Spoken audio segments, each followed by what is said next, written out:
કોને મળશે લોકસભાની ટિકિટ? છેલ્લા 3 દિવસથી સતત એબીપી અસ્મિતાના આ કાર્યક્રમમાં સિરીઝ આપ જોઈ રહ્યા છો. કોંગ્રેસ અને ભાજપ કોને ટિકિટ આપશે બંને પક્ષોની પાર્લામેન્ટરી બોર્ડ નક્કી કરતું હોય છે અને બીજેપીની પાર્લામેન્ટરી બોર્ડની બેઠક દિલ્હીમાં ચાલી રહી છે અને સ્વાભાવિક રીતે જ ગુજરાતમાં ગાંધીનગરથી અમિતભાઈ શાહ અને નવસારીની અંદર CR પાટીલ આ 2 બેઠકોને છોડીને 24 બેઠકો બાકીની એના ઉપર કોને ટિકિટ મળશે એ કોઈ જાણતું નથી. તમામ જે સમાચાર આવી રહ્યા છે તે સૂત્રો કરતાં વધુ તર્કને આધીન આવી રહ્યા છે અને એ જ તર્કને આધીન અત્યાર સુધી આ કાર્યક્રમની અંદર આપણે મહેસાણાની વાત કરી ચૂક્યા છીએ, ભરૂચ, અમરેલી અને રાજકોટ આ 4 બેઠકો પર કોણ ઉમેદવાર હોઈ શકે એની ચર્ચા કરી ચૂક્યા છે. આજે વાત કરીશું જામનગર અને બનાસકાંઠા, એક સૌરાષ્ટ્રની બેઠક અને ઉત્તર ગુજરાતની એક બેઠક. આ બંને બેઠક રાજ્યની બાકીની બેઠકોની જેમ જ ભારતીય જનતા પક્ષ પાસે છે. બંને બેઠક લાંબા સમયથી લોકસભાની બીજેપી પાસે છે. આ બંને બેઠક ઉપર ઉમેદવાર કોણ હશે એ જાણવું અને સમજવું જરૂરી છે. સેન્સ લેવાઈ ચૂકી છે, નિરીક્ષકોએ પોતાના વ્યૂ આપી દીધા. સ્ટેટ પાર્લામેન્ટરી બોર્ડે એક પેનલ પણ બનાવી અને પેનલ ઉપર દિલ્હીમાં મંથન પણ થઈ રહ્યું હશે. પરંતુ ચર્ચા કોની છે, કોણ આગળ હોઈ શકે છે, કોણ છે આ રેસમાં એ જાણવું અને સમજવું જરૂરી છે. અલગ અલગ નામ આવી રહ્યા છે. જામનગરથી શરૂઆત કરીશું. પૂનમબેન માડમ આપણે જાણીએ છીએ સાંસદ છે. પૂનમબેન માડમ પરિવારના સભ્ય છે અને મહિલા સાંસદ છે. જો પૂનમબેન માડમ ન હોય તો એક નામ સૌથી વધુ ચર્ચામાં છે, તે રીવાબા જાડેજા, રવિન્દ્ર જાડેજાના ધર્મપત્ની, સાથે જ રાજ્ય વિધાનસભાના ધારાસભ્ય પણ છે, પહેલીવાર MLA પણ બન્યા છે. જો પૂનમબેનને રિપ્લેસ કોઈ મહિલાથી કરવામાં આવે તો બની શકે કે રીવાબા જાડેજાને ભારતીય જનતા પક્ષ ઉમેદવાર તરીકે ઉતારે. મુળુભાઈ બેરા રાજ સરકારના મંત્રી છે, જૂના રાજનેતા છે. વચ્ચેના સમયની અંદર કદાચ એટલા સક્રિય નહોતા અથવા એમને મોકો નહોતો મળ્યો, પરંતુ હવે રાજ્ય સરકારમાં એ મંત્રી પણ છે. ધર્મેન્દ્રસિંહ જાડેજા વર્ષોથી ભારતીય જનતા પક્ષ સાથે હતા. વચ્ચેના સમયમાં શંકરસિંહ અને ત્યારબાદ કોંગ્રેસ સાથે ગયા અને પાછા બીજેપીમાં આવ્યા. ગઈ વખતે તેમને ટિકિટ નહોતી મળી ધારાસભ્યની, વિધાનસભાની, પણ રજપૂત સમાજમાંથી આવે છે અને જો એ જ સમાજને પ્રતિનિધિત્વ આપવામાં આવે તો બની શકે કે તેમનું નામ હોઈ શકે. RC ફળદુ બીજેપીના પ્રદેશ અધ્યક્ષ રહી ચૂક્યા છે, રાજ સરકારમાં મંત્રી રહી ચૂક્યા છે, પાટીદાર નેતા છે, ખેડૂત નેતા છે, એમનું નામ પણ ચર્ચામાં છે. ચીમનભાઈ સાપરિયા પૂર્વ મંત્રી છે, તેમનું નામ પણ ચર્ચામાં છે. આ જ રીતે કોંગ્રેસની વાત કરીએ તો વિક્રમભાઈ માડમ પૂર્વ સાંસદ પણ છે, જો કે સાંસદની ચૂંટણી હારી પણ ચૂક્યા છે અને દમખમ સાથે લડવામાં માનવાવાળા નેતા છે, આપણે જાણીએ છીએ. અને બીજું નામ છે મુળુભાઈ કંડોળી. આ જ રીતે બનાસકાંઠાની પણ વાત કરીએ તો બનાસકાંઠાના પણ અનેક નામ છે અને એટલે જ આ બંને બેઠકો પર ચર્ચા કરવા મારી સાથે ગોપીબેન મણિયાર જોડાયા છે. ગોપીબેન મણિયાર ધાંધર વરિષ્ઠ પત્રકાર છે, સાથે જ હિરેનભાઈ ત્રિવેદી વરિષ્ઠ પત્રકાર છે. હિરેનભાઈથી શરૂઆત કરવા માગીશ કેમ કે જામનગરની વાત કરવી છે. હિરેનભાઈ, તમને શું લાગી રહ્યું છે? શું પૂનમબેન માડમને રિપીટ કરાશે? મને જે લાગી રહ્યું છે હું સ્પષ્ટ કરી દઉં, ગુજરાતમાં 26માંથી 18 બેઠક પર બીજેપી નવા ઉમેદવાર આપશે, પરંતુ જે બાકીની 8 બેઠક છે જેમાંથી અમિતભાઈ શાહ અને CR પાટીલ સિવાય પછી કોઈનું નામ ગણાતું હોય રિપીટ કરવામાં તો પૂનમબેન માડમનું છે. આપનું આકલન શું કહે છે? આપનો તર્ક શું કહે છે?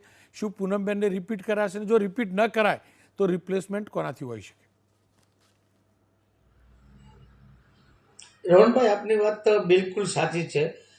જે રીતે આપ વાત કરી CR પાટીલ સાહેબ અને ગાંધીનગરથી અમિત શાહ સાહેબ, એ બંને બેઠકો માટે અત્યારે કન્ફર્મ ગણાય છે. ને ત્રીજું નામ જે મહત્વનું ચર્ચાઈ રહ્યું છે ગુજરાતમાં, સમગ્ર ગુજરાતભરમાં, એ છે પૂનમબેન માડમનું.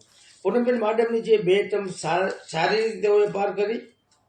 જામનગર સહિત અને દેવભૂમિ દ્વારકા જિલ્લાના અનેક વનઉકેલ પ્રશ્નો હતા, અનેક ટ્રેનો પણ શરૂઆત કરાવી. બીજા ગામડાના અનેક પ્રશ્નો હતા, રોડ રસ્તાના પ્રશ્નો, એમાં પણ તેણે દિલ દઈને કામ કરી અને જે રીતે પોતાનું કૌવત દાખવ્યું છે. એટલે મને એવું લાગે છે કે એક મહિલા છે અને મહિલા સાંસદ તરીકે તેમની કામગીરી પણ સારી છે. એના હિસાબે જો પૂનમબેન માડમને રિપીટ કરાય તેવું અત્યારે તો સંજોગોમાં લાગી રહ્યું છે. પણ જો ક્ષત્રિય ઉમેદવાર ઉતારવાનું પક્ષ વિચારે તો સ્વાભાવિક રીતે જ અન્ય નામ પણ સામે આવે અને કદાચ એ નામમાં રીવાબા જાડેજા પણ હોઈ શકે અને ધર્મેન્દ્રસિંહ જાડેજા એટલે અકુબા પણ હોઈ શકે. આપ શું માનો છો? શું ક્ષત્રિય અથવા પાટીદાર પર પસંદગી ઉતરાય તો હું જે નામ કહી રહ્યો છું એનો તર્ક શું હોઈ શકે?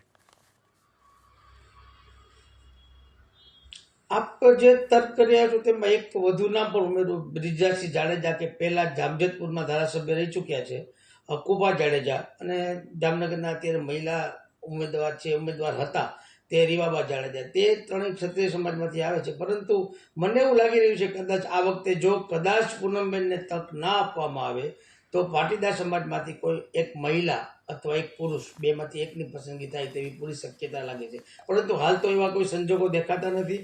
જામનગરની ભૂગોળ અને જામનગરની જે રીતે રાજકીય માહોલ છે એ જોતા અમારી દૃષ્ટિએ કે એવું અત્યારે તો સ્પષ્ટ લાગે છે કે જામનગરની સીટ પણ પૂનમબેનને મળે અને તેઓ રિપીટ થઈ શકે. જો કદાચ આપ કહી રહ્યા છો એ પ્રકારે પાટીદાર ઉમેદવાર ઉતારવામાં આવે તો કોણ હોઈ શકે? શું આરસી ફળદુ હોઈ શકે, ચીમનભાઈ સાપરિયા હોઈ શકે, અથવા અન્ય કોઈ, અથવા તો આપ કહી રહ્યા છો મહિલા કોણ હોઈ શકે પાટીદાર સમાજમાંથી? અત્યારે તો એવી વાત આવે છે કે આરસી ફળદુના પણ 3ની જે પેનલ અહીંથી જામનગરથી મોકલવામાં આવી છે અને ગુજરાત પ્રદેશમાં પણ આ પેનલ ગઈ છે, એમાં આરસીભાઈ ફળદુનું નામ પણ મોકલે છે. પરંતુ તેઓ કદાચ ચૂંટણી ના પણ લડે તેવું તેના નજીકના વર્તુળો કહી રહ્યા છે. મહિલા ઉમેદવારોમાં હાલ એવું તો કોઈ દેખાતું નથી, પરંતુ ભાજપ ઘણી વખત એક આશ્ચર્યજનક રીતે ટિકિટ આપવામાં માનતું હોય છે અને કદાચ કોઈ નવોદિત મહિલાને પણ બેસાડી દે એવું પણ લાગે છે. પરંતુ અત્યારે જે રીતનો માહોલ છે એ જોતા સમગ્ર ગુજરાતમાં આપની ધારણા મુજબ લગભગ 18 જેટલા સાંસદો બદલાવાના છે. તેમાં જામનગર, નવસારી અને ગાંધીનગર એ લગભગ રિપીટ થાય તેવી શક્યતા છે. એટલે અત્યારે તો મને એવું નથી લાગતું કોઈ કે પૂનમબેન સામે કે એવી જોરદાર ટક્કર ઝીલી શકે અને પૂનમબેન જ અત્યારે કદાચ રિપીટ કરવામાં ભાજપ એક પોતાનું ગણિત અજમાવે તેવું લાગે છે. માની લઈએ કે પૂનમબેન માડમને જ રિપીટ કરે બીજેપી, તો કોંગ્રેસમાંથી ઉમેદવાર કોણ હોઈ શકે? તર્ક શું કહે છે?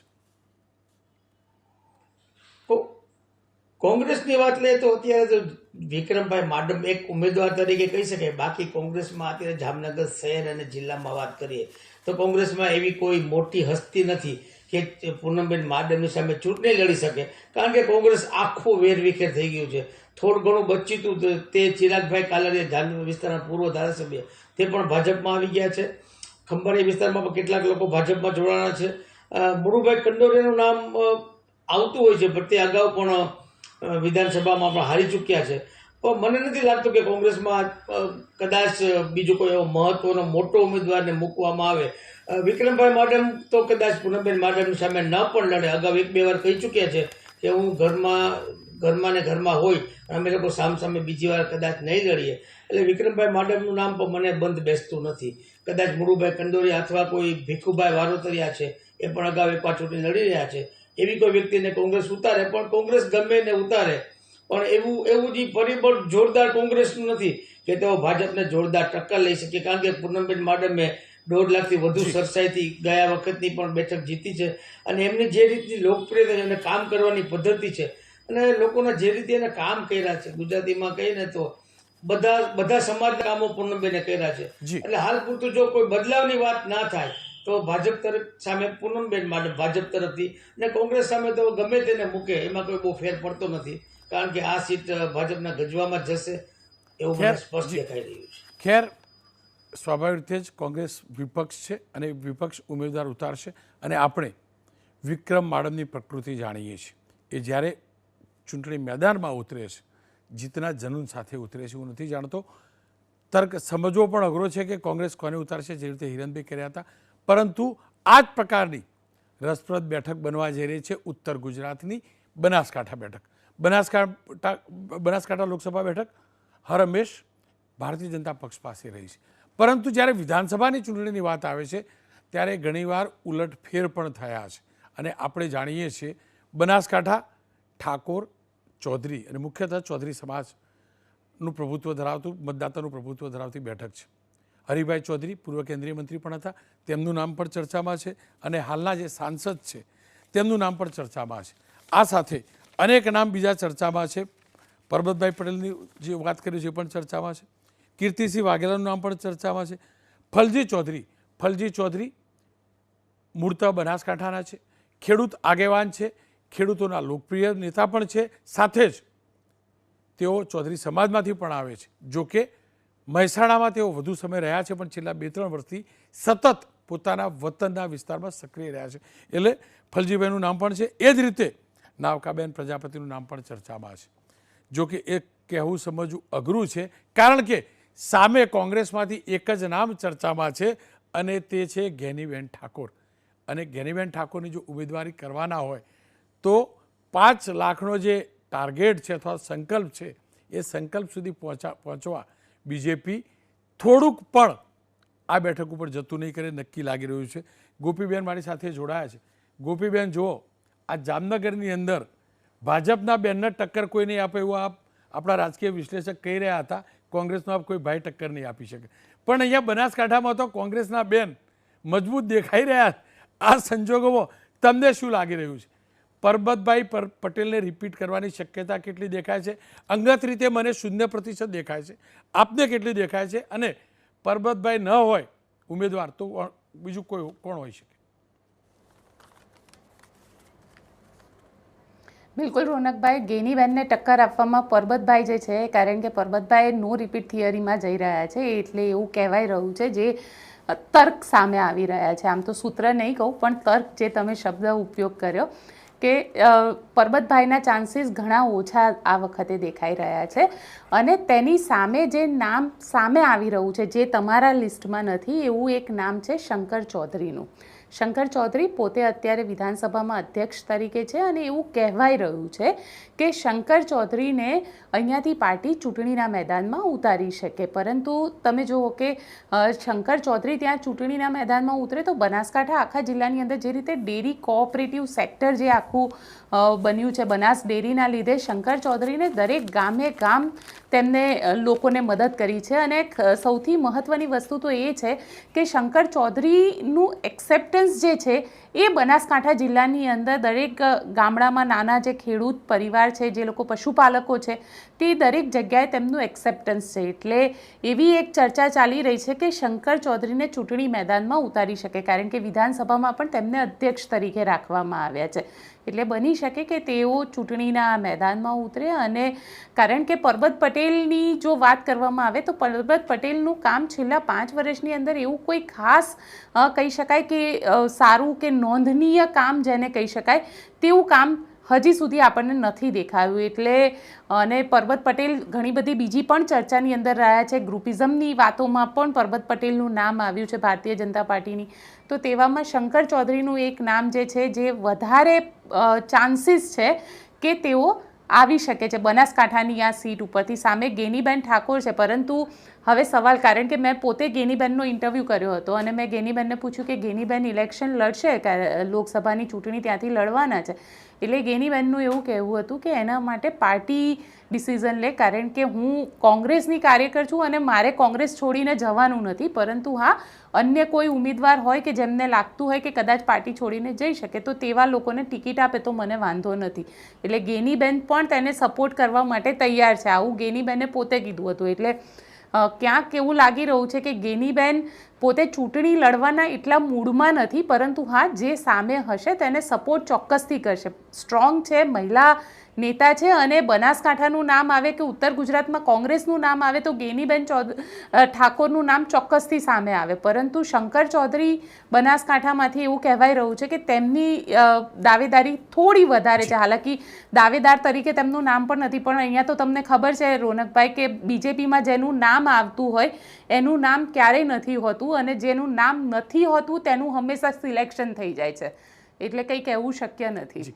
બેન, જો ગેનીબેન બની શકે કે પાટણથી પણ ચૂંટણી લડે, કારણ કે પાટણમાં ઠાકોર મતદાતા વધુ છે અને પાટણ પણ બીજેપી માટે ક્રાઇસિસવાળી બેઠક કમ્પેરેટિવલી બીજી લોકસભાની બેઠકમાં. એટલે કહી શકાય કે પાટણ અને ચાણસ્મા બંને વિધાનસભા પાટણ લોકસભા અંતર્ગત આવતી બીજેપી પાસે નથી.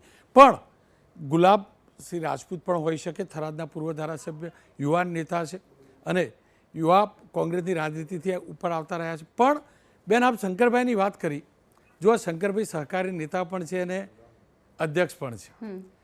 તમને લાગે બેન કે ગાંધીનગરની ભૂમિ આટલી ફાવી ગઈ હોય, ગુજરાતની ભૂમિ શંકરભાઈને ઉમેદવાર બનાવવામાં આવે તો શંકરભાઈના માથે આ તાજ ગણાય કે પછી તકલીફવાળી વાત ગણાય?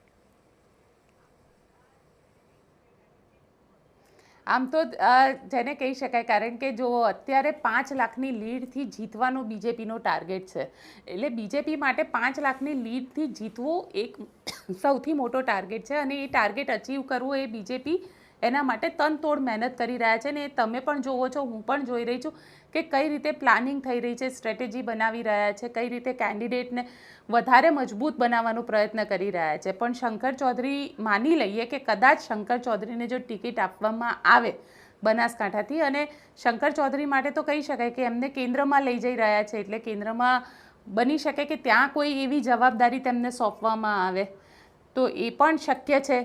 એટલે આમ તો શંકર ચૌધરી માટે રાજ્યની રાજનીતિમાંથી બહાર નીકળીને નેશનલ રાજનીતિમાં જવાની વાત થશે. પણ અત્યારે બીજેપીમાં આમ તો રોનકભાઈ કોઈનું નામ લેવું શક્ય નથી, કારણ કે જેનું નામ ચર્ચાય એ ક્યારેય નથી હોતા. ખેર, બીજા નામ છે પણ ગોપીબેને કહ્યું એટલે ચર્ચા નહીં કરું. પણ હા, હરિભાઈ ચૌધરીનું નામ પણ ચર્ચામાં છે. હરિભાઈ ચૌધરી આ વિસ્તારનું પ્રતિનિધિત્વ કરી ચૂક્યા છે, કેન્દ્રમાં મંત્રી પણ રહી ચૂક્યા છે. સાથે જ ફળજી ચૌધરી, જે મેં કહ્યું તેમ એ ખેડૂતોના નેતા પણ છે, વિસ્તારના વતની પણ છે. પણ ગોપીબેને કહ્યું એમ આ બધું તર્કના આધીન છે અને હકીકત છે કે બીજેપીની કોઈ પણ જાણકારી સૂત્રોથી નથી આવતી. જે પણ અમે વિશ્લેષણ કર્યું એ તર્કના આધીન કર્યું છે. અત્યાર સુધી 6 બેઠકોનું તર્કના આધીન વિશ્લેષણ કરી ચૂક્યા છીએ. કાલે વધુ 2 બેઠકોનું તર્કના આધીન વિશ્લેષણ કરીશું, પણ પ્રયાસ કરીશું સત્ય એટલે કે જે હકીકતની સ્થિતિ છે એની નજીક જવાનું.